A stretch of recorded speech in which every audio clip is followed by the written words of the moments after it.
So hello everyone, this is our fourth lecture of ionic equilibrium series. इसके पहले तक हम लोग ने अपना 3 लेक्चर कंप्लीट कर लिया है। अपने लास्ट लेक्चर में हम लोग ने लॉग सीखा था और पीएच निकालना सीखा था। पीएच किसका सीखे थे? स्ट्रॉन्ग एसिड का पीएच निकालना, स्ट्रॉन्ग बेस का पीएच निकालना, and mixing of strong acid and mixing of strong base and strong base. इतना हमने कर लिया था। अब हमारा जो थर्ड केस था मिक्सिंग का, इसमें हम लोग strong base and strong acid को मिक्स करके पीएच निकालना सीखेंगे। जैसे वी हैव अ क्वेश्चन कि हमारे पास स्ट्रॉन्ग एसिड है और उसका पीएच 2 दिया गया है, वॉल्यूम वी दिया गया है, एंड स्ट्रॉन्ग बेस है, उसका पीएच 11 दिया गया है एंड वॉल्यूम वी दिया गया है। अगर इन दोनों को हम मर्ज करेंगे तो क्या हमारे पास जो नेट सॉल्यूशन आएगा उसका नेट पीएच बता सकते हैं क्या देख के? नहीं। तो सर हम लोग देख के, सिर्फ सॉल्यूशन देख के हम इसका नेट पीएच नहीं बता सकते हैं, उसके लिए हमको सॉल्यूशन करना पड़ेगा। ठीक है, तो सॉल्यूशन करने से पहले मैं आपको कुछ बेसिक बातें बताना चाहता हूँ, जैसे कि ग्राम इक्विवेलेंट के बारे में। सर ये ग्राम इक्विवेलेंट क्या होता है? जैसे आपने मोलैरिटी पढ़ा है, तो सर मोलैरिटी में आपने क्या पढ़ा है कि सर मोलैरिटी जो होता है वो होता है mole of solute upon volume in litre. आपने, हाँ सर मोलैरिटी तो हमने यही पढ़ा है। वैसे ही आपके लाइफ में आपने नॉर्मेलिटी पढ़ा होगा। नॉर्मेलिटी में क्या होता है कि sir gram equivalent of solute upon volume in litre. हाँ, तो जैसे आप मोलैरिटी में मोल पढ़ते हो ना, वैसे ही नॉर्मेलिटी में ग्राम इक्विवेलेंट पढ़ते हो। सर ये ग्राम इक्विवेलेंट क्या होता है? ग्राम इक्विवेलेंट कुछ अलग नहीं होता है। जो ग्राम इक्विवेलेंट होता है वो बस मोल में एन फैक्टर का मल्टीप्लाई हो जाता है। मतलब सर कि ग्राम इक्विवेलेंट को हम बोल सकते हैं कि it is the n factor times of mole. हाँ, बोल सकते हैं कि gram equivalent is equal to n factor times of मोल।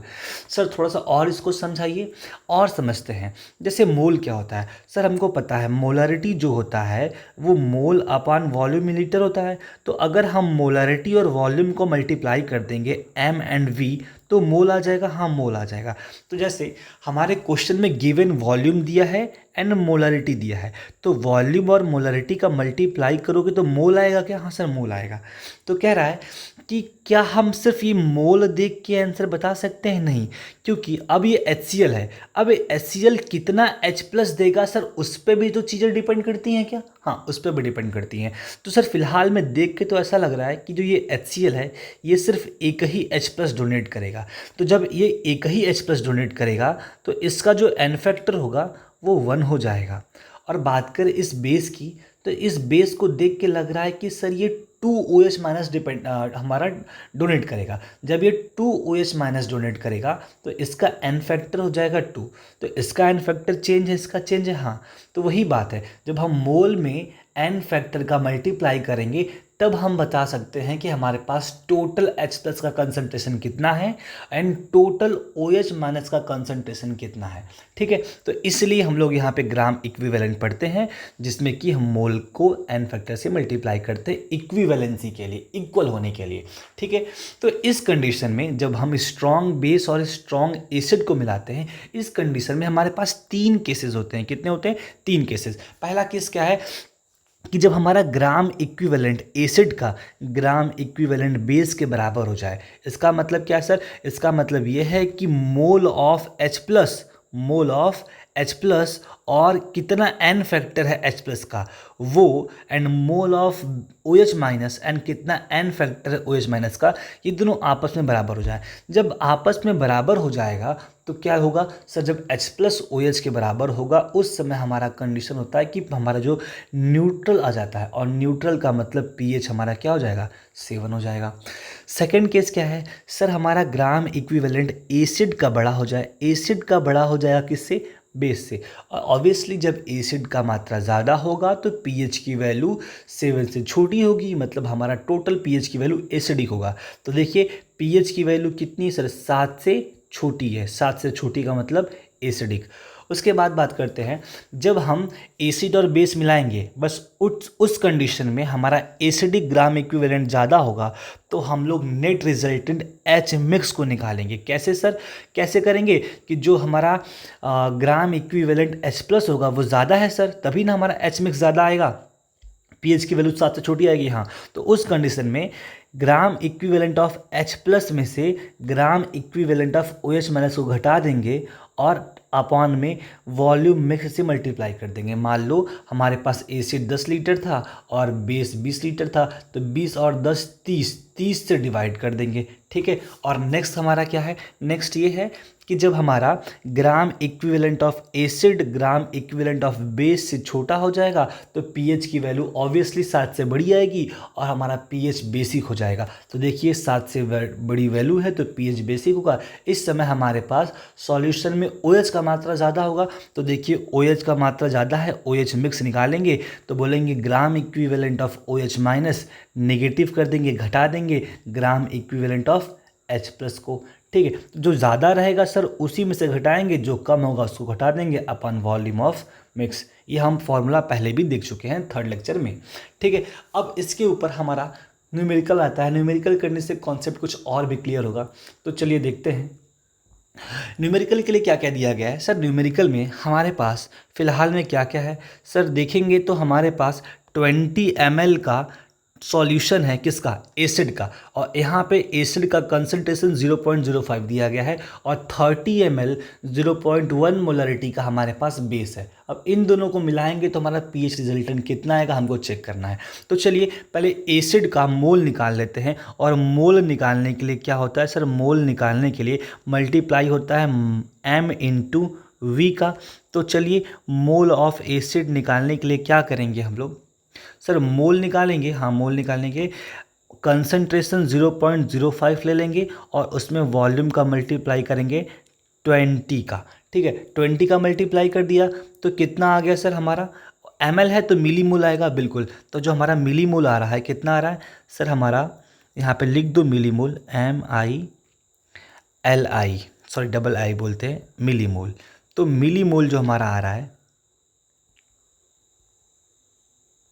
वो कितना आ जा रहा है सर, वो हमारा आ जा रहा है 1 मिलीमोल, हमारा 1 आ जा रहा है। बट सर हमको तो ग्राम इक्विवेलेंट निकालना है, एन फैक्टर का भी मल्टीप्लाई करना है, तो कोई बात नहीं, ग्राम इक्विवेलेंट क्या हो जाएगा सर, मिलीमोल जो कि हमारा 1 है। और HCl का एन फैक्टर की बात करें तो HCl का जो हमारा एन फैक्टर होता है वो 1 होता है। तो हमारा एन फैक्टर का मल्टीप्लाई करेंगे इसमें तो क्या आ जाएगा 1 इंटू 1।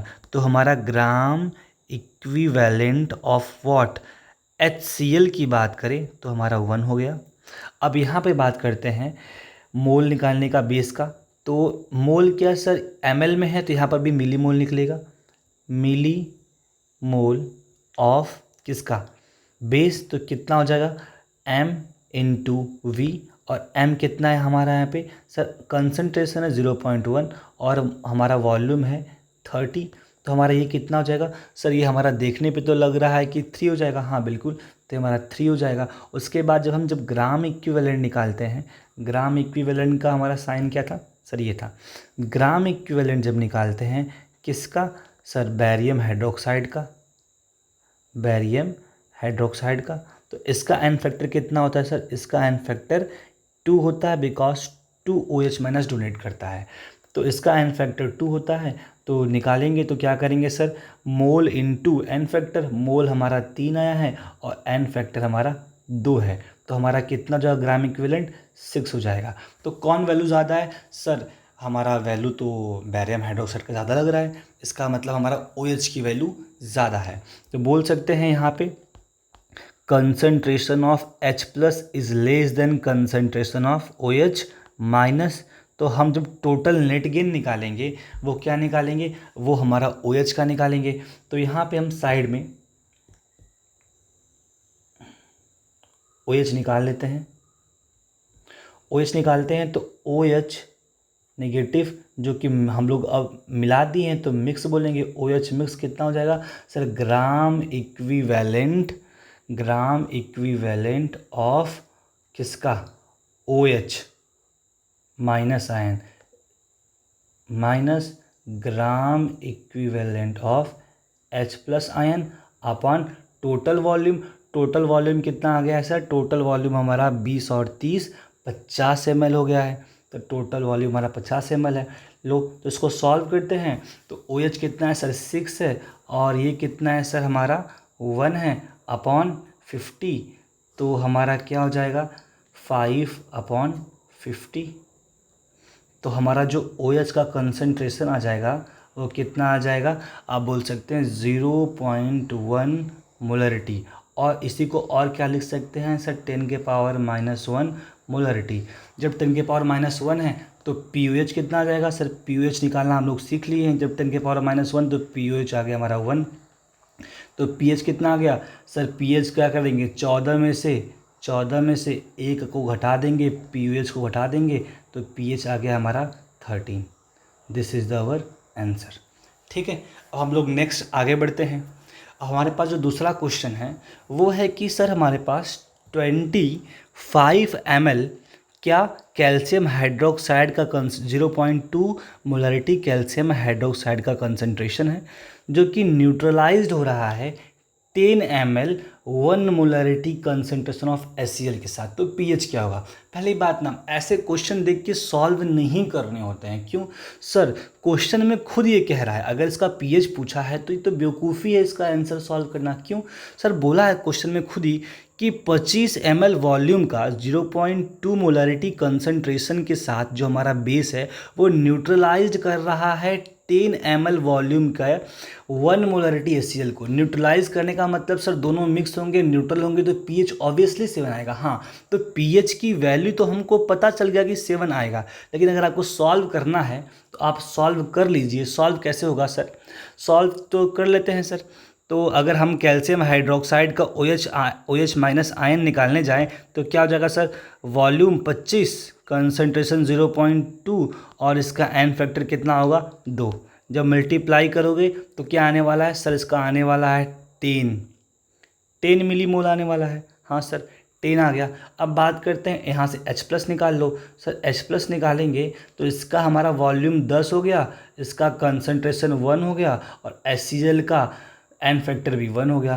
तो हमारा कितना आ गया सर, इसका भी 10 आ गया सर, इसका भी 10 और वो भी 10। देखो OH भी 10 और H+ भी 10, तो क्या बोल सकते हैं, बोल सकते हैं OH माइनस आयन जो होगा वो H+ आयन के बराबर हो जाएगा। और जब आपस में दोनों बराबर होते हैं तो ऑब्वियसली हमारा जो pH की वैल्यू होती है वो क्या आ जाती है सर, 7 आ जाती है। ठीक है, तो बहुत ईजी था, इसको सॉल्व करने की ज़रूरत ही नहीं है, बिकॉज हम क्वेश्चन में क्या चेक कर लेंगे कि ये क्या है, न्यूट्रलाइज्ड है। न्यूट्रलाइज्ड है मतलब कि एसिड बेस मिलके न्यूट्रल हो जा रहे हैं, तो pH 7 तो आने वाला ही है, सॉल्व करने की ज़रूरत ही नहीं है। आगे बात करते हैं। अभी हमारा पार्ट फर्स्ट खत्म हो गया। पार्ट फर्स्ट में क्या क्या देखें, पार्ट फर्स्ट में हम लोग ने स्ट्रॉन्ग एसिड का pH निकालना देखा, स्ट्रॉन्ग बेस का pH निकालना देखा, उसके बाद मिक्सिंग का केस देखा, मिक्सिंग में हम लोग डाइल्यूशन चेक किए, उसके बाद स्ट्रॉन्ग एसिड में स्ट्रॉन्ग एसिड मिला के pH निकाले, स्ट्रॉन्ग बेस में स्ट्रॉन्ग बेस मिला के pH निकाले, एंड स्ट्रॉन्ग एसिड में स्ट्रॉन्ग बेस को मिला के pH निकाले। इतना सब कुछ हम लोग ने पार्ट 1 में देख लिया है। अब पार्ट 2 की बात करते हैं। तो पार्ट 2 में हमको क्या पढ़ना है, तो सर पार्ट 2 में हमको आयोनिक इक्विलिब्रियम फाइंड आउट करना है pH of weak acid and weak base. मतलब हमको यहाँ पे वीक एसिड और वीक बेस के बारे में पढ़ना है। हाँ, तो बात करते हैं वीक एसिड में कौन कौन से एसिड आते हैं। सर वीक एसिड में हमारे पास acidic acid HCN, HNO2, H2CO3। कहने का मतलब ऐसे एसिड जो मैक्सिमम कार्बन कंटेनिंग हो। देखिए सर, इसमें भी कार्बन है, इसमें भी कार्बन है, इसमें भी कार्बन है, और नाइट्रोजन के भी जो एसिड होते हैं वो वीक एसिड में आते हैं, बिकॉज इनऑर्गेनिक की कैटेगरी में आते हैं। ठीक है, तो ये हमारे वीक एसिड हो गए। और वीक बेस की बात करें तो वीक बेस की बात करें तो जब हम अगर बात करें ना, अगर हम एस ब्लॉक की बात करें, एस ब्लॉक के मेटल्स के साथ अगर हम एसिड बना रहे हैं, जैसे मैग्नीशियम का एसिड, तो हम जब ग्रुप में नीचे जाते हैं, जैसे कि beryllium, magnesium, calcium, strontium, barium, जब नीचे जाते हैं, नीचे के मेटल्स अगर आपके बेस बना रहे हैं तो वो स्ट्रॉन्ग बेस होता है, और ऊपर के मेटल बेस बनाते हैं तो वो वीक बेस होता है। तो ठीक है, देखो सर, ये मैग्नीशियम तो ऊपर होता है क्योंकि सर बेरिलियम बेटा मांगे, तो बेरिलियम मैग्नीशियम, मैग्नीशियम ऊपर है सर, इसलिए इसका जो बेस बना है वो वीक बेस बना है। और जबकि हम बैरियम का नीचे वाला जो बैरियम होता है उसका बेस बनाते हैं तो वो स्ट्रॉन्ग बेस के कैटेगरी में आता है। तो आपको समझ में आया? ठीक है, हाँ समझ में आया सर। अब हम लोग चलते हैं कहाँ, कुछ वीक एसिड और वीक बेस के बारे में थोड़ा पढ़ लेते हैं। तो वीक एसिड को जानते हैं हम लोग, जैसे अगर हम लोग एग्जाम्पल लें वीक एसिड के क्वेश्चन को सॉल्व करने के लिए, तो मार्कर चेंज किया जाए जैसे। ठीक है, तो अगर हम बोले कि हमारे पास कोई एसिड है, वीक एसिड है सर, जैसे कि HA ले लेते हैं। हाँ ठीक है, कोई बात नहीं, HA ले लेते हैं और सबको एक्वस मिलेंगे हम लोग, किस में लेंगे, एक्वस में। एच है, वीक एसिड है, इसका मतलब टूटेगा, हाँ सर टूटेगा। और टूटता है वीक एसिड तो क्या पूरा टूटता है, नहीं सर, कभी भी वीक एसिड 100% नहीं टूटता है, 100% नहीं टूटेगा। ठीक है, तो ये H प्लस बनाया वो भी एक्वस में, और क्या बनाया, और सर हमारा जो बचा वो A माइनस बनाया वो भी हमारा एक्वस में। तो हमको पता है सर जो वीक एसिड होता है या वीक बेस होता है वीक इलेक्ट्रोलाइट्स की कैटेगरी में आता है, और वीक इलेक्ट्रोलाइट्स हमेशा 100% नहीं टूटता है, तो वो रिवर्स रिएक्शन शो करता है और इक्विलिब्रियम शो करता है। तो चलिए इक्विलिब्रियम वाला कॉन्सेप्ट लगाते हैं जो कि हम पढ़ चुके हैं केमिकल इक्विलिब्रियम में। तो अगर हम लोग बात करें क्या कि सब मान लीजिए जब रिएक्शन शुरू नहीं हुआ था, टाइम ज़ीरो था, तो हमारा जो एसिड था उसका कंसंट्रेशन कितना था, C था। और जब रिएक्शन शुरू नहीं हुआ है तो कुछ टूटा नहीं है, कुछ टूटा नहीं तो ना तो H प्लस बना होगा ना A माइनस बना होगा, 0 0। ठीक है सर, कुछ समय बाद कब, जब वह समय आया हो जब हमारा रिएक्शन इक्विलिब्रियम पे पहुंच गया हो। और जब रिएक्शन इक्विलिब्रियम में पहुंचेगा इसका मतलब हमारे रिएक्टेंट से कुछ तो टूटेगा सर, हाँ टूटेगा। क्या टूटा, तो हम बोलते हैं कि हमारे रिएक्टेंट से कंसंट्रेशन C में से कुछ C अल्फ़ा टूट गया। क्या टूट गया, C अल्फ़ा। और सर जो टूटता है वही बनता है, तो यहाँ पे क्या बन गया, C अल्फ़ा बना, और यहाँ पर भी हमारा C अल्फ़ा बना। ठीक है, हाँ सर। अब हमको एक चीज़ पता है, क्या सर, ये जो हमारा है ये कंडीशन इक्विलिब्रियम के समय का है। तो इस समय हमारे पास इक्विलिब्रियम रिएक्शन में आ गया है, और उस इक्विलिब्रियम में हमारे पास रिएक्टेंट भी है और प्रोडक्ट भी है। तो इक्विलिब्रियम के टाइम पे जब रिएक्टेंट और प्रोडक्ट दोनों होता है उसको बोलते हैं इक्विलिब्रियम मिक्सचर। और इक्विलिब्रियम मिक्सचर के समय पे हम लोग इक्विलिब्रियम कांस्टेंट को डिफाइन कर सकते हैं। ठीक है, तो यहाँ पे हम इक्विलिब्रियम को डिफाइन करते हैं। तो इक्विलिब्रियम कांस्टेंट, अब ये आयंस के लिए पढ़ते हैं तो हम इसको Ki भी बोल सकते हैं, और इसको एसिड के लिए पढ़ रहे हैं तो Ka भी बोल सकते हैं, इक्विलिब्रियम कांस्टेंट फॉर एसिड। तो चलिए भैया हम लोग इक्विलिब्रियम की कंडीशन का यूज़ करके फॉर्मूला इसको निकालते हैं। हमको पता है इक्विलिब्रियम कांस्टेंट जो होता है वो प्रोडक्ट अपॉन रिएक्टेंट होता है, और तो कौन सा प्रोडक्ट यूज़ करेंगे सर, यही वाला ऊपर वाला जो लिखा गया है। तो चलिए H प्लस, हाँ, और क्या है प्रोडक्ट में सर, A माइनस, हाँ ठीक, अपान रिएक्टेंट में क्या है सर, HA, हाँ ठीक। अब इसका कौन सा वैल्यू यूज़ करेंगे सर, टाइम इक्वल टू 0 वाला है, टाइम इक्वल टू इक्विलिब्रियम वाला। तो हमको पता है इक्विलिब्रियम कांस्टेंट अगर डिफाइन कर रहे हैं तो इक्विलिब्रियम के कंडीशन के टाइम वाला ही वो यूज़ करेंगे प्रोडक्ट। तो क्या हो जाएगा हमारा सर, H प्लस का वैल्यू क्या है सर, C अल्फ़ा। ठीक है, A माइनस का वैल्यू क्या है सर, ये भी C अल्फ़ा है। ठीक है, C alpha upon C alpha upon क्या हो जाएगा sir, C minus C alpha. ठीक है, ये हमारी आ गई वैल्यू। अब इसको और सॉल्व करो, और सॉल्व करें तो क्या आ जाएगा sir, Ka is equal to C square alpha square upon, और इसको नीचे वाले को C को कॉमन ले लें अगर, तो C बाहर बोल देंगे और बोलेंगे 1 माइनस अल्फ़ा। तो सर हमको क्या दिख रहा है, हमको ये दिख रहा है सर C कटते हुए दिख रहा है। तो सर उसके स्क्वायर से इसका C काट दें तो क्या आ जाएगा सर, आ जाएगा C अल्फ़ा का square upon 1 minus alpha. Sir ये Ka की वैल्यू आ गई, हाँ Ka की वैल्यू आ गई। ठीक है, इसके बाद हम एक छोटा सा सर एजम्पशन लेते हैं। क्या लेते हैं, एजम्पशन। एजम्पशन में हमने क्या लिया कि हम बोलते हैं कि यहाँ पे अगर हम एज्यूम कर ले कि जो अल्फ़ा है वो बहुत ज़्यादा छोटा है किससे, 1 से। Alpha is very small than 1। क्यों, क्योंकि यहाँ पे हम लोग Ka की वैल्यू को भी बहुत छोटा ले लेते हैं, K is very small. Ka भी हमारा क्या होता है, बहुत छोटा होता है। ठीक है, ये हो गया। तो हम अब जब अल्फ़ा को 1 से बहुत स्मॉल ले लिया, और एक बात और चेक करते हैं, क्या सर, एरर में जब हमारा जो परसेंटेज एरर होगा किसका, अल्फ़ा का ही, जो हमारा परसेंटेज एरर होगा अल्फ़ा का वो 5% से कम होना चाहिए। किससे सर, 5% से कम होना चाहिए। तो हम लोग जब बोले इसका एरर कितना होना चाहिए सर, 5% से भी कम एरर जब होगा उस समय हम ये बोल सकते हैं कि जो 1 माइनस अल्फ़ा जो है हमारा वो लगभग 1 के बराबर है, लगभग 1 के बराबर है। तो हम क्या लिख सकते हैं, हम लोग लिख सकते हैं Ka is equal to C alpha square, और 1 माइनस अल्फ़ा को 1 ही मान लेते हैं, क्योंकि जब अल्फ़ा 1 से बहुत छोटा है तो 1 में से अल्फ़ा को घटाओगे तो 1 को फ़र्क नहीं पड़ेगा, वो लगभग 1 के बराबर ही होगा। तो हमारा K A equal to C alpha square हो गया। और जब यहाँ से इससे अल्फ़ा निकालेंगे तो बोल सकते हैं अल्फ़ा जो हमारा क्या हो जाएगा, अल्फ़ा इज इक्वल टू के ए अपॉन सी, और जो इसका स्क्वायर था उधर जाके रूट में हो गया। ठीक है, तो हम लोग अल्फ़ा निकाल लिए। अब क्या निकालना है, चलिए इसके बाद अगर हम H प्लस निकालना चाहें तो सर देखिए H प्लस की बात करें ना, तो सर इक्विलिब्रियम के टाइम पे H प्लस की वैल्यू सी अल्फ़ा है, तो लिख लीजिए भैया H प्लस की वैल्यू कितना हमारे पास है सर, सी अल्फ़ा है। कब, at the time of equilibrium. अब देखिए सर अल्फ़ा की वैल्यू हम यहाँ निकाल चुके हैं, तो अगर इसमें पुट कर दें तो कुछ तो वैल्यू आएगा, हाँ आएगा, तो पुट करके देख लेते हैं सी, और अल्फ़ा के जगह पे हम लोग रख दिए हैं अपना वैल्यू जो निकाले हैं के ए बाई सी।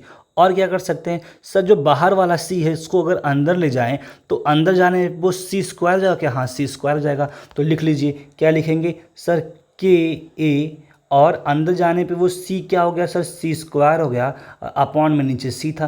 तो सर क्या देखिए आपको कटते हुए दिख रहा है क्या, हाँ कटते हुए दिख रहा है, ऊपर का स्क्वायर नीचे का सी कट गया, तो हमारे पास क्या बचा, हमारे पास बचा सर देखिए ये बचा, क्या बचा, ऊपर के ए बचा और नीचे सिर्फ ऊपर के ए बचा और ऊपर ही सी बचा। तो हमारे पास जगह कम दिख रहा है, हाँ थोड़ा सा तो कम है जगह, तो थोड़ा छोटा लिख लेते हैं, इसको मैनेज कर लेते हैं यहीं पे। तो के ए और इंटू सी हमारा हो गया। तो एच प्लस की ये वैल्यू हमारी आ गई। ठीक है, एच प्लस की हमारी ये वैल्यू आ गई। तो फिर से नीचे लिख लेते हैं, हाँ कोई बात नहीं, नीचे वापस से लिख लेते हैं कि एच प्लस की जो हमारी वैल्यू आई वो क्या आई, एच प्लस की value I under root K A into सी। ठीक है, के ए इंटू सी। अब क्या करें, अगर हमको मान लो कि अब पीएच निकालना है, क्या निकालना है, पीएच निकालना है, तो चलो पीएच निकालते हैं। पीएच के लिए फॉर्मूला हमको पता है sir, pH equal to minus log H plus, starting में ही पढ़ा है, हाँ पढ़ा है। तो एच प्लस का वैल्यू जब पुट करेंगे इसमें तो क्या आ जाएगा सर, माइनस, ठीक है, माइनस लॉग का लॉग, और एच प्लस की जो वैल्यू पुट करें तो क्या है सर, एच प्लस की वैल्यू है के ए और सी। सर रूट में था, कोई बात नहीं, रूट को हम ऊपर 1/2 कर देते हैं। ठीक है, हाँ कर सकते हैं। अब जब लॉग है तो जो भी लॉग के ऊपर होता है वो आगे आ जाता है, तो क्या बोल सकते हैं सर, माइनस और क्या बोल सकते हैं, माइनस क्या करते हैं हम लोग, पूरा 1/2 को आगे ही कर देते हैं। तो 1/2 को जब हम पूरा आगे किए तो बोल सकते हैं 1/2 को बाहर ले लेते हैं, और माइनस लॉग को जब अंदर मल्टीप्लाई करेंगे तो हमारा क्या आ जाएगा सर, हमारा आ जाएगा माइनस लॉग के ए, और सर दोनों मल्टीप्लाई में है के इंटू सी, तो जब लॉग आता है तो ऐड हो जाता है, तो ऐड हो जाएगा, लेकिन वापस से माइनस का मल्टीप्लाई हो रहा है तो वापस से माइनस ही रह जाएगा। तो हमारा माइनस, देखिए माइनस लॉग को अंदर ले जा रहे हैं तो माइनस लॉग को अंदर ले जाएंगे तो माइनस लॉग के ए होगा, और ऐड होता है, अगर लॉग होता है मल्टीप्लिकेशन में तो ऐड हो जाता है, तो क्या हो जाता है प्लस लॉग सी, लेकिन माइनस का मल्टीप्लायर तो माइनस हो जाएगा, तो बोलेंगे माइनस लॉग सी। ठीक, ये हो गया। अब हो गया, अब हम क्या कर सकते हैं सर, नेक्स्ट स्टेप एक और करते हैं, हाफ का हाफ। अब याद करो माइनस लॉग के ए, जैसे H P H equal to minus log H plus है, तो माइनस लॉग के ए को हम लोग क्या बोलते हैं, पी के ए बोल देते हैं, पी के ए। सर ये कहाँ से आया, अरे आपको पढ़ा दिया गया है सोरेनसन फार्मूला लॉग का, फिर भी नहीं समझ में आया तो यहीं बाजू पे लिख देते हैं। क्या सर, एक फार्मूला होता है, क्या होता है कि अगर हम लोग पी के ए लिखना चाहेंगे तो इसको लिखेंगे, क्या लिखेंगे, minus log K A, minus log K A. जैसे ये है, देखो ना, जैसे ये लिखा है P H equal to minus log H plus, वैसे ही P K H equal to minus log K. ठीक है, तो अब इस यही वैल्यू माइनस लॉग के जहाँ पे हम लोग पी के लिख दिए हैं। तो ये सर फार्मूला आ गया, किसका फार्मूला आ गया सर, पी एच का फार्मूला आ गया। किसका आ गया, पी एच का। इसको हम लोग याद कैसे करते हैं, बड़ा ही ईजी तरीका है इसको याद करने का, रुको बताते हैं। बोल सकते हैं P H of weak acid equal to आधा आधा पी के, आधे लोग देखो। सर आधे लोग, आधा कहाँ आया, आधा कहाँ आया, अरे आधा का जब अंदर मल्टीप्लाई कर दोगे तो हो ना जाएगा। सर कर दीजिए, चलो भाई कर ही देते हैं। लो p H is equal to, बोलेंगे आधा, आधा पी के, आधा पी के माइनस आधे लोग देखो। सी मतलब देखो, बोल सकते हैं, हाँ बिल्कुल बोल सकते हैं। ऐसे हाफ को बाहर लिया था, मल्टीप्लाई कर दिया तो आधा पी के माइनस आधे लोग देखो। सर एसिड का हो गया, हाँ एसिड का हो गया। अगर हमको बेस को करना है तो बेस का अगर हमको करना है ना, द सेम चीज़ें यहाँ पर हो जाएंगी, बट वो सिर्फ किसके लिए होंगी, वहाँ पे हर जगह पी ओ एच मतलब बेस की बातें होंगी। किया जाए, बिल्कुल कर सकते हैं, बहुत ही ईजी होता है जैसे कि हमारा बेस का होता है। तो चलिए सर एक बार हम लोग को कर लेते हैं। हाँ ठीक है, तो यहाँ पे हम लोग सर क्या एग्जाम लेते हैं, यहाँ पे हम लोग जैसे यहाँ पे एच ए लिया गया है तो यहाँ पे हम लोग बी ओ एच ले लेते हैं। तो हमारे पास यहाँ पे लेते हैं बी ओ एच, ये भी हमारा एक्वस में होगा, और ये भी वीक इलेक्ट्रोलाइट है तो 100% नहीं टूटेगा, तो इरिवर्सिबल रिएक्शन शो करेगा, और इरिवर्सिबल होगा तो ये हमारा क्या होगा, इक्विलिब्रियम शो करेगा। ठीक है, ओ एच माइनस, ये भी हमारा एक्वस में होगा और ये भी हमारा एक्वस में होगा। हल्का सा इधर हम लोग शिफ्ट कर देते हैं इसको। ठीक, ये हो गया। अब हम लोग बात करते हैं सेम चीज़ें कि time is equal to zero पे, time is equal to, sir time is equal to zero पे हमारा रिएक्शन स्टार्ट नहीं होगा तो हमारे पास कंसंट्रेशन सी होगा, और ये ज़ीरो होगा, ये ज़ीरो होगा। और जब हमारा रिएक्शन स्टार्ट हो जाएगा कुछ समय बाद, जब हमारा इक्विलिब्रियम आ जाएगा, तो समझिए कि इस कंसंट्रेशन सी से क्या जाएगा, सी अल्फ़ा जाएगा, तो यहाँ पे सी अल्फ़ा बनेगा और यहाँ पे सी अल्फ़ा बनेगा। सेम चीज़ें हैं सर। उसके बाद अगर हमको क्या करना हो सर, अगर हम लोगों को निकालना हो यहाँ पर क्या, के आई मतलब आयोनाइजेशन कांस्टेंट, उसी को हम लोग क्या बोल सकते हैं बेस के लिए, के बी इज इक्वल टू, हम लोग सर सॉल्व करेंगे प्रोडक्ट अपॉन रिएक्टेंट। प्रोडक्ट क्या है हमारा, प्रोडक्ट हमारा है सर बी का प्लस, बी का प्लस और क्या है सर ओ एच का माइनस, अपॉन में प्रोडक्ट हमारा रिएक्टेंट क्या है सर, रिएक्टेंट हमारा है बी ओ एच। ठीक, वैल्यू पुट करिए, वैल्यू पुट करिए sir C alpha upon C minus C alpha. Sir solve करेंगे वापस से नीचे, के बी इक्वल टू क्या हो जाएगा सर, सी स्क्वायर अल्फ़ा स्क्वायर अपॉन सी को बाहर ले लिया, वन माइनस अल्फ़ा। ठीक है सर, वापस यहाँ पर भी हम काटेंगे, हाँ बिल्कुल काट सकते हैं, इसके स्क्वायर से इसका सी कट गया तो क्या आ गया sir, C alpha square upon one minus alpha. ठीक है सर, यहाँ पर भी हम लोग एजम्पशन लेंगे, बिल्कुल सेम चीज़ें लेंगे, एजम्पशन करेंगे।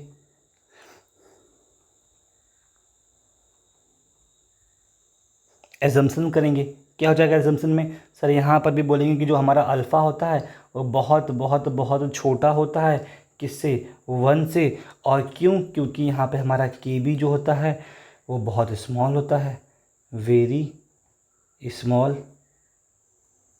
ठीक, के भी बहुत स्मॉल होता है। और यहाँ पर भी हम लोग परसेंटेज ऑफ एरर की बात करते हैं, तो जो हमारा जो परसेंटेज ऑफ एरर होता है वो किसका, अल्फ़ा का, यहाँ भी किसके लिए, कितना 100 से छोटा होना चाहिए, तो सॉरी 5% से कम होना चाहिए, तो 5% से कम होगा तो यहाँ भी कहेंगे कि जो हमारा वन माइनस अल्फ़ा है वो अप्रॉक्सीमेटली वन के बराबर आ जाएगा। तो बोलेंगे जो हमारा के बी है वो क्या हो जाएगा, C alpha square upon one. तो क्या बोल सकते हैं, बोल सकते हैं हम लोग यहाँ पे alpha is equal to under root में K B upon C. Sir क्या सेम चल रहा है, हाँ सेम चल रहा है, बस जहाँ जहाँ के है तहाँ तहाँ हमको क्या कर देना है, के बी कर देना है। तो वहाँ पे एच प्लस निकल रहा था, यहाँ पे क्या निकलेगा, यहाँ पे हमारा ओ एच माइनस निकलेगा। तो ओ एच माइनस क्या हो जाएगा, O H minus is equal to C alpha. देखो ना, देखिए sir O H minus equal to C alpha, तो O H minus C alpha है तो अल्फ़ा के जगह पे क्या आ जाएगा, सी, और रूट में क्या आ जाएगा सर, के बी बाई सी। जब ये सी अंदर जाएगा तो सर अंदर जाने पे क्या हो जाएगा, सी का स्क्वायर के बी बाई सी। तो सर देखिए क्या हो जाएगा सर इसके स्क्वायर से इसका सी कट गया, इसका सी कट गया तो क्या आ जाएगा सर, आ जाएगा आपका अंडर रूट में के बी इंटू सी। हाँ सर के बी इंटू सी, वापस से नीचे लिख दें, हाँ बिल्कुल लिख सकते हैं। O H minus equal to under root में आपका फॉर्मूला आ गया के बी इंटू सी। ठीक है, अब सर हम लोग क्या यहाँ पे ओ एच माइनस निकाल सकते हैं? नहीं, ओ एच माइनस तो आपने निकाला है, आप यहाँ पे पी ओ एच निकालेंगे। हाँ तो पी ओ एच क्या हो जाएगा सर हमारा, P O H is equal to same formula minus log, और क्या हो जाएगा यहाँ पे ओ एच माइनस। ठीक है, सब यहाँ पे अगर फिर बाद में करें हम लोग तो क्या कर देंगे, माइनस लॉग और ओ एच माइनस की जगह पे हम लोग अपना वैल्यू पुट करेंगे के बी और सी। इसके पावर में क्या जाएगा सर 1/2 जाएगा, इसके पावर में क्या जाएगा 1/2 जाएगा। अब सर क्या हो जाएगा, सेम वही करना है हमको, तो सर 1/2 को आगे ला देंगे, सबसे आगे 1/2 आ जाएगा, और फिर वापस से माइनस लॉग को अंदर ले जाएंगे तो बोलेंगे माइनस लॉग के बी फिर माइनस लॉग सी, ये हो गया। फिर क्या कर सकते हैं, फिर कर सकते हैं sir P O H is equal to हम लोग हाफ और माइनस लॉग को माइनस लॉग के बी को हम लोग बोल सकते हैं sir P K B minus log C. Sir ये हो गया। और एक फार्मूला क्या बताया था सर, आधा पी के बी माइनस आधे लोग देखो। ठीक है, तो डिफाइन हो गया हमारा ये भी फॉर्मूला। सर सिमिलर था बिल्कुल, हाँ एकदम सिमिलर है, एकदम आपका बहुत ही ज़्यादा ये सिमिलर है। तो आपने सर क्या वीक एसिड पढ़ लिया, वीक बेस पढ़ लिया, बहुत सारे फार्मूले पढ़ लिए, बहुत सारे में क्या क्या पढ़ लिया सर हमने। देखिए हमने सर के का फार्मूला पढ़ लिया, K equal to C alpha square, alpha पढ़ लिया under root K by C. हमने एच प्लस का फार्मूला पढ़ लिया, H plus equal to C alpha भी होता है, H plus equal to under root K A into सी भी होता है। और सर हम लोग ने एच प्लस भी निकालना देख लिया, और हम लोग ने एच प्लस के 2 फार्मूला पढ़ लिए, एक फार्मूला ये पढ़ लिया, एक फार्मूला ये पढ़ लिया, अल्फा का ये फार्मूला पढ़ लिया, के का ये फार्मूला पढ़ लिया, फिर पी एच का फार्मूला पढ़ लिया, आधा पी के माइनस आधे लोग देखो, सिमिलर हमारा बेस में होता है। ठीक है सर, अब हमने वीक एसिड वीक बेस पढ़ लिया। अब हमको ना वीक एसिड वीक बेस के लिए ही एक टॉपिक होता है जिसका नाम है Oswald dilution law. Oswald dilution law थोड़ा सा टॉपिक है, देख लेते हैं इसके बारे में। सर जो ओस्वाल्ड डाइल्यूशन लॉ होता है ना, ये हमारा अप्लीकेबल होता है सिर्फ वीक इलेक्ट्रोलाइट्स के लिए ही अप्लीकेबल होता है। हाँ वीक इलेक्ट्रोलाइट्स के लिए अप्लीकेबल होता है। एग्जाम्पल में अगर बोले तो एग्जाम्पल में अगर हम लोग वीक एसिड ले लें जस्ट लाइक CH3COH, ठीक है, तो वीक एसिड के लिए अगर हम लोग अल्फा बोले, डिग्री ऑफ डिसोसिएशन क्या होता है, तो सर अंडर रूट के A/C होता है, अभी हम लोग ने ऊपर निकाला। हाँ तो हम लोग जो बोलते हैं ना कि फॉर पर्टिकुलर वीक एसिड, अगर हमारे पास कोई एक वीक एसिड दिया गया है, उस पर्टिकुलर वीक एसिड के लिए जो हमारा K होता है, मतलब कि क्या इक्विलिब्रियम कांस्टेंट फॉर एसिड जो होता है वो फिक्स्ड होता है किसी भी वीक एसिड के लिए। इसका मतलब यहाँ पे वेरिएबल क्या होगा सर, यहाँ पे वेरिएबल हमारा अल्फा होगा, डिग्री ऑफ डिसोसिएशन कितना टूट रहा है, और उसका कंसंट्रेशन वेरिएबल होगा। ठीक है सर, अब एक बात करते हैं, ओसवाल का डाइल्यूशन लॉ है, इसका मतलब यहाँ पे डाइल्यूशन करना है। ठीक है, अगर हम पानी ऐड किए मैंने डाइल्यूशन किया मतलब वॉल्यूम बढ़ा, हमारे पास फॉर्मूला होता है, क्या होता है sir, concentration equal to mole upon volume, concentration equal to mole upon volume. तो हमको पता है कि डाइल्यूशन के केस में हम लोग मोल कांस्टेंट रखते हैं। अभी हम लोग प्रीवियस लेक्चर में देखे हैं कि while we doing dilution our mole is constant, हमने मोल कांस्टेंट कर लिया, इसका मतलब कंसंट्रेशन और वॉल्यूम ये डायरेक्टली इनके बीच का रिश्ता होगा। इसका मतलब सर हमको पता है कि वॉल्यूम बढ़ाने पे मतलब डाइल्यूशन बढ़ाने पे कंसंट्रेशन कम होता है। भैया अगर चीनी पानी के घोल में पानी बढ़ा दोगे तो चीनी मीठा कम हो जाएगा, कम मीठा होगा, तो वही बात है, वॉल्यूम बढ़ा देंगे, डाइल्यूशन बढ़ाएंगे तो कंसंट्रेशन कम हो जाएगा। ठीक है, ईजी है। उसके बाद हम बात करते हैं कि सर अभी ऊपर वाले फार्मूले में आपने देखा कि यहाँ पे जो डिग्री ऑफ डिसोसिएशन अल्फा है वो कंसंट्रेशन के साथ इन्वर्सली रिश्ता रखता है, वो भी अंडर रूट में। तो देखिए ना, alpha inversely proportional to 1/C, और सी का वॉल्यूम के साथ इन्वर्स रिलेशन है। तो देखिए यहाँ पे अल्फा इक्वल टू जो सी था, यहाँ पे सी की जगह पे क्या लिख सकते हैं, 1/v लिख सकते हैं। तो इस सी की जगह पे 1/v लिख दिया गया है। और ये जो v है ये नीचे का नीचे है, तो जब ऊपर जाएगा तो alpha directly proportional to √v हो जाएगा। तो यहीं पे लिखा गया है alpha directly proportional to √v। v माने डाइल्यूशन। अरे वॉल्यूम बढ़ाना मतलब डाइल्यूशन बढ़ाना भाई ना। तो ये तो लिखा गया alpha directly proportional to √v। v मतलब वॉल्यूम, अल्फा मतलब डिग्री ऑफ डिसोसिएशन, और यही ओसवाल ने दिया था, इसी को बोलते हैं ओसवाल लॉ। तो क्या है सर, अल्फा बढ़ाने पे हमारा डाइल्यूशन बढ़ेगा? हाँ बढ़ेगा। कैसे बढ़ेगा? अगर बोलते हैं कि हम लोग अल्फा को मान लो x गुना बढ़ा रहे हैं, x गुना, या तो बोल सकते हैं 2x गुना। क्या बोलते हैं? 2x गुना बढ़ा रहे हैं। तो वॉल डाइल्यूशन को डायरेक्टली प्रोपोर्शनल होने के लिए, उसके बराबर होने के लिए 4 गुना बढ़ाना पड़ेगा ना भाई। क्यों सर? अंडर रूट में 4 गुना बढ़ाओगे, अंडर रूट से बाहर आएगा तब ना 2 होगा। तो ये भी 2 हो गया, ये भी 2 हो गया। समझ रहे हो कि नहीं? जैसे कि अगर ये अंडर रूट के बाहर है, अगर इसको 2 गुना बढ़ाओगे तो 2 गुना ही रहेगा, लेकिन ये अंडर रूट के अंदर है, इसको 4 गुना बढ़ाओगे तो अंडर रूट के बाहर अगर 2 ही ना होगा, अब जाके मिलाओगे, ये भी अंडर रूट के बाहर, ये भी अंडर रूट के बाहर, ये भी 2, ये भी 2। इसका मतलब सर अगर इसको 2 गुना बढ़ाएंगे तो इसको 4 गुना बढ़ाना पड़ेगा। हाँ, यही ओसवाल का डाइल्यूशन का लॉ था। ईजी है? हाँ सर ईजी है। ठीक है, उसके बाद एक बहुत छोटा सा क्वेश्चन है, ये क्वेश्चन करते हैं फिर क्लास को दी एंड करेंगे। क्वेश्चन क्या है सर? क्वेश्चन में लिखा गया है आपसे कि मार्कर चेंज करते हैं।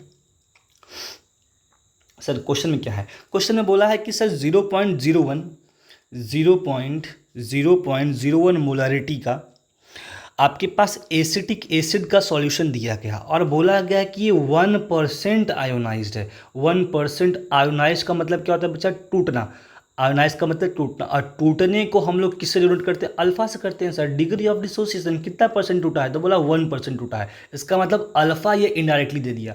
तो चलो लिख लेते हैं, अल्फा कितना दे दिया सर? अल्फा हमारा 1% दे दिया। इसको अगर हम लोग इंटीजर में लिखे तो क्या बोलेंगे सर? Alpha equal to 1/100। तो इसको सॉल्व कर देंगे तो कितना आ जाएगा? इसको सॉल्व कर देंगे सर 10⁻⁻2 आ जाएगा। मतलब इनडायरेक्टली अल्फा की वैल्यू 10⁻⁻2 दे दिया। उसके बाद बोला है then pH of this acetic acid solution is. अब आपको एसिटिक एसिड का pH पूछा है। क्या क्या दिया है सर? मोलरिटी दिया है। तो मोलरिटी मतलब कंसंट्रेशन दिया है सर। कंसंट्रेशन दे दिया है 0.01, और 0.01 को भी हम लोग बोल सकते हैं क्या? 1, या तो बोल सकते हैं 10⁻⁻2। ठीक है, तो ये भी हमारा कंसंट्रेशन भी 10⁻⁻2 है, अल्फा भी 10⁻⁻2 है। पीएच पूछा है सर, पीएच पूछा है, पीएच निकालने के पहले तो H+ निकालना पड़ता है। हाँ तो H+ निकालिए भाई। और H+ का फॉर्मूला आपने क्या पढ़ा है सर? H+ का 2 फॉर्मूला पढ़ा है सर। H+ का 2 फॉर्मूला पढ़ा है, एक C अल्फा पढ़ा है और एक और क्या पढ़ा है? अंडर रूट में Ka/C। यहाँ पे कौन सा लगेगा ये आपको जज करना पड़ेगा। सर हमारे पास अल्फ़ा दिया है, C दिया है, माने C अल्फा वाला लगेगा। हमारे पास अगर सर C और K रहता तो ये वाला लगता। इसका मतलब यहाँ पे C अल्फा वाला फॉर्मूला लगेगा। हाँ सर बिल्कुल आपने सही पकड़ लिया। ठीक है, सही पकड़ लिया। तो H+ is equal to C कितना दिया सर? 10⁻⁻2 दिया है। अल्फ़ा कितना दिया सर? ये भी 10⁻⁻2 दिया है। मल्टीप्लाई करने पे कितना लगा सर? 10⁻⁴ आ जाएगा। सर H+ तो हमने निकाल लिया, बड़ी अच्छी बात है भाई, आपने निकाल लिया। उसके बाद बात करते हैं, H+ निकाल लिया तो pH निकाल लेंगे। सर pH कितना लगा सर? pH के लिए क्या करते हैं, हमारे पास ट्रिक है। क्या है सर? H+ के पावर में अगर -7 तक 10⁻⁻7 तक वैल्यू है तो जो वैल्यू पावर में होती है वही pH की वैल्यू होती है। सर पावर में कितना है हमारा H+? सर पावर में हमारा है 10⁻⁻4, तो मतलब 4 है। तो हमारा pH कितना जाएगा सर? 4 जाएगा। अब देखो निकालने कौन जाएगा भाई, इतना तो हमको पता है, इतना तो हम लोग कर चुके हैं। ठीक है, इतना तो हम लोग कर चुके हैं प्रीवियस क्लास में कि कैसे ट्रिक से pH निकालते हैं। ठीक है, तो अगर जिसको नहीं पता, जो पहली बार देख रहा है, वो जाए लेक्चर 3 अटेंड करे और उसको ये pH निकालने आ जाएगा। ठीक है, आज के लिए इतना करते हैं, वरना हमारा वीडियो बहुत लंबा हो जाएगा। वीडियो छोटा रखते हैं, नेक्स्ट टॉपिक नेक्स्ट क्लास में। Thank you so much. अगर अच्छा लगा तो प्लीज़ सब्सक्राइब करिए और अपने फ्रेंड सर्कल में इसको सेंड करिए।